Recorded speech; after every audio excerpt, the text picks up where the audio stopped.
Assalamualaikum warahmatullahi wabarakatuh. Hi everyone, good morning. We met again in my second video about tenses, and now I would like to present a video presentation about gerund. Okay, let's begin. Bismillah. Okay, now let's start with the forms of the gerund. When the verb ends in ing, it may be a present participle or it may be a gerund. Okay, it is important to understand that they are not the same. When we use a verb, kata kerja, in ing form, like a verb or an adjective itu kata sifat ya, it is actually a present participle. For example, Anthony is fishing. I have a boring teacher. Fishing, it's a verb. Boring is an adjective, okay? But when we use a verb in ing form like a noun, it is usually a gerund. Fishing is fun, okay? You can see the difference, okay? Here are some tips. Gerund are sometimes called verbal nouns. Verbal nouns itu kata benda yang berasal dari kata kerja atau verb, tetapi berfungsi sepenuhnya sebagai kata benda, sebagai noun dalam sebuah kalimat. Dan sebagai note di sini, banyak dari grammarians ya tidak jarang memakai term dari gerund ini karena kadang-kadang tidak ada perbedaan yang signifikan antara gerund sama present participle. Now, try to think of a gerund as a noun in verb form. Okay? Like nouns, gerund can be the subject, object, or complement of a sentence. Okay? Now, let's see the example. Smoking costs a lot of money. I don't like writing. My favorite occupation is reading. Okay? But like verbs, seperti kata kerja, a gerund can also have an object itself. Jadi seperti kata kerja, gerund juga bisa mempunyai objek untuk dirinya sendiri. In this case, the whole expression, the gerund plus object, can be the subject, object, or complement of the sentence. Okay? Let's see the example. Smoking cigarettes cost a lot of money. Okay? Now the gerund and the object, the whole expression, smoking cigarettes, it menjadi sebuah subject. Okay? Example number 2. I don't like writing letters. Okay? The third example, my favorite occupation is reading detective stories. Reading detective stories is the complement. It's a gerund plus object dan dia menjadi complement dari kalimat ini. Semoga dipahami ya. Like nouns, we can use gerund with adjectives. Okay? Kita bisa menggunakan gerund dengan kata sifat, including articles and other determiners. Example, pointless questioning, a settling of debts, the making of this film. Ketika kita menggunakan gerund with an article, when we use a gerund with an article, it doesn't usually take a direct object. Okay, let's see the example. A settling of debts, not a settling debts. An article of it's the article. Okay, making this film was expensive. The making of this film was expensive. Okay, you can see all the different. Paham sampai di sini? Insya Allah paham ya. Oke, setelah ini saya akan menjelaskan beberapa tips biar lebih jelas lagi. Oke, berikut ada beberapa tips untuk bisa membedakan antara gerund dengan present participle. Now I have two example. First example, my favorite occupation is reading. Number 2, my favorite niece is reading. Okay. In number 1 example, reading is a gerund. Okay. Like a noun. My favorite occupation is reading. Paham ya? Main verbnya adalah is. Reading di sini gerund as complement. Untuk contoh nomor 2, reading is a present participle. My favorite niece is reading. Is di sini sebagai auxiliary verb atau kata kerja bantuan. And the main verb is reading. Oke, paham ya? Okay, next. Gerund after preposition, itu kata depan ya. Here is a good rule. It has no exception. Jadi ini adalah rumusnya yang kalau gerund after preposition ya. Preposition are always followed by a noun phrase. Okay. If you want to use a verb after a preposition, it must be a gerund which function as a noun. Okay.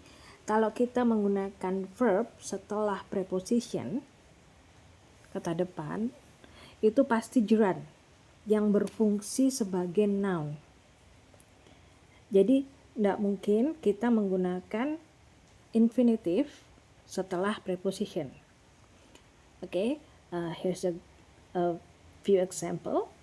I will call you after arriving at the office. Jadi bukannya I will call you after to arrive at the office. Paham ya? Please have a drink before leaving. I am looking forward to meeting you. Do you object to working late? Sarah always dreams about going on holiday.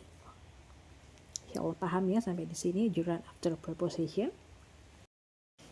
Berikut ini ada beberapa contoh lagi untuk gerund after preposition. So for example, we say I will call you after arriving at the office, not I will call you after to arrive at the office. Okay?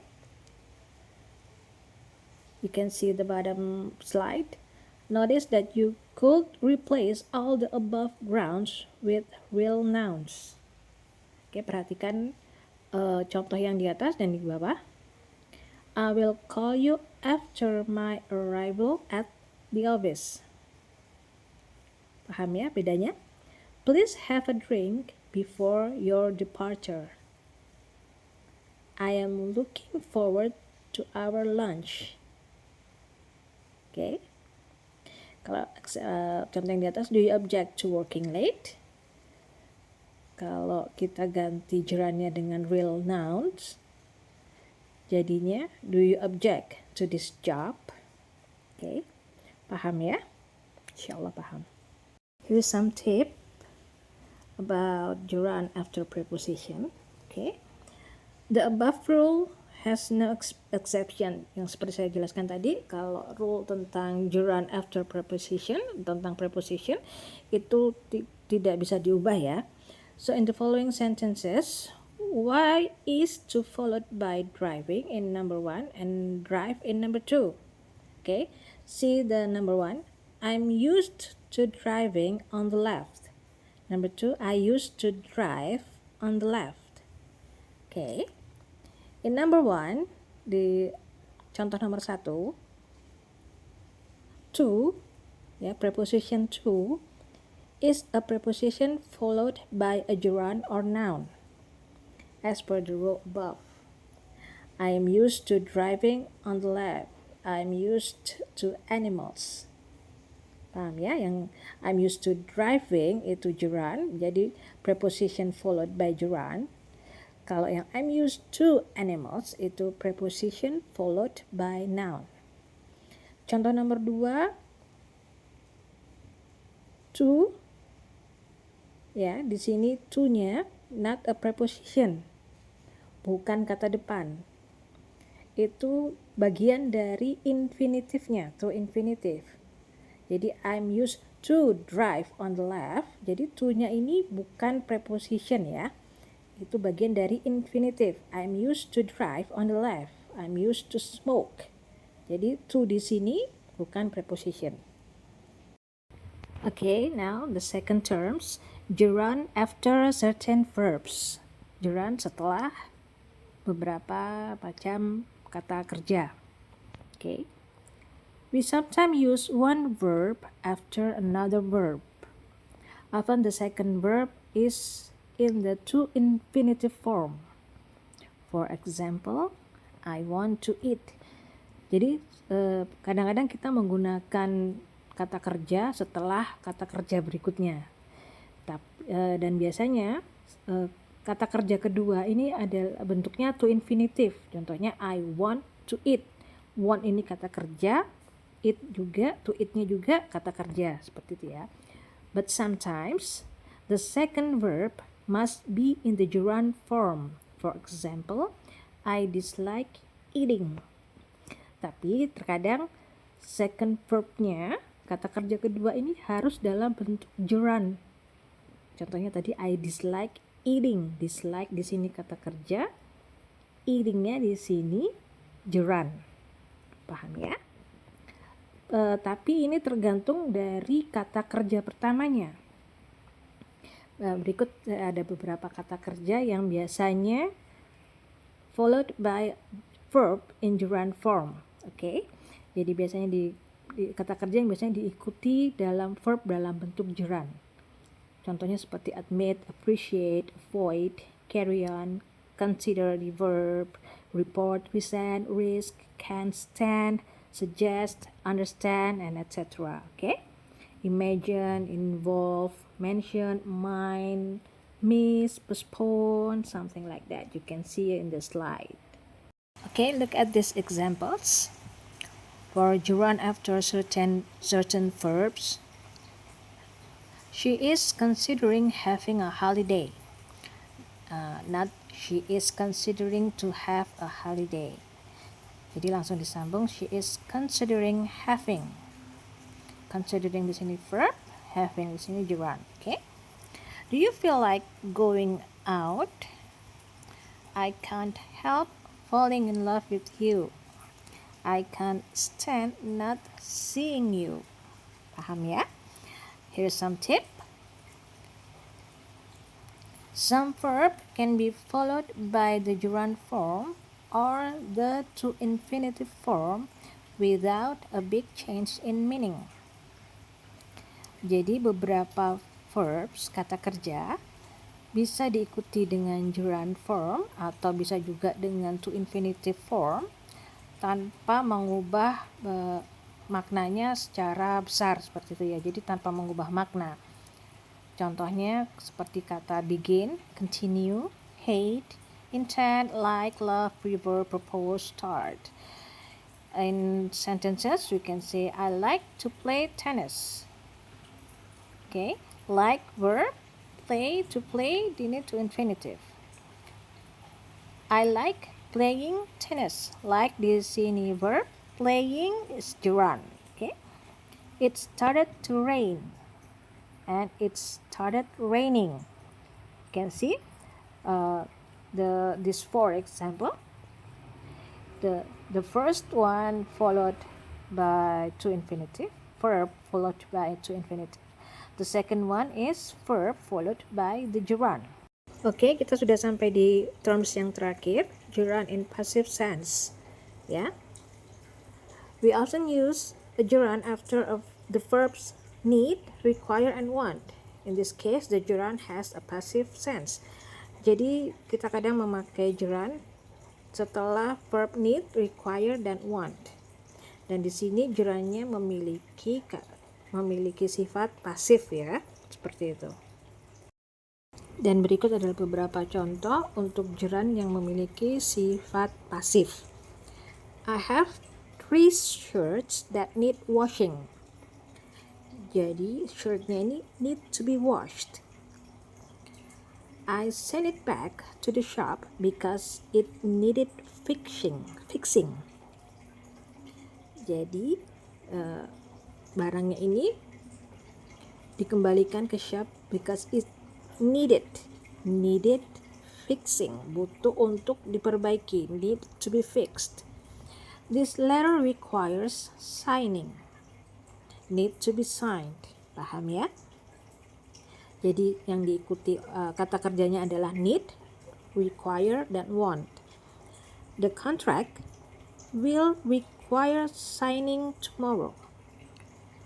Jadi kontraknya ini butuh require signing, will need it to be signed, harus ditandatangani besok. Jadi signing di sini dia bentuknya adalah pasif ya.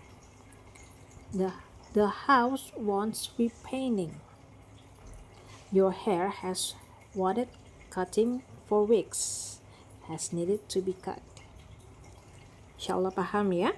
Jadi akhirannya ing, gerund, tapi bentuknya sifatnya pasif seperti itu.